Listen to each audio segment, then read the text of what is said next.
And I'm not very clear about whether the human rights defenders who've been spoken to here work on those issues as well, because it seems to me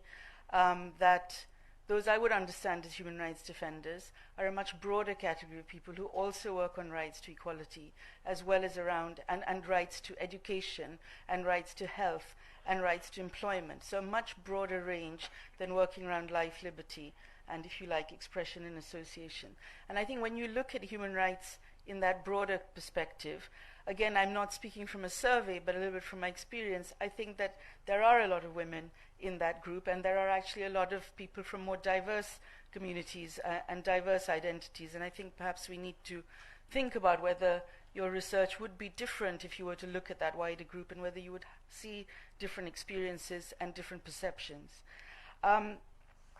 I think another maybe perspective issue, so it's interesting that you said that the majority of the people that you spoke with in this survey had worked for more than 10 years, and so I assume that they were looking at an approximately 10-year scale. Again, perhaps their perceptions would be somewhat different if they looked at a 15-year or a 20-year scale, because I think it's important when we're looking at the protection of human rights and the availability of remedies for human rights violations, but also at preventing human rights violations from taking place, that we try and understand what changes have happened in Bangladesh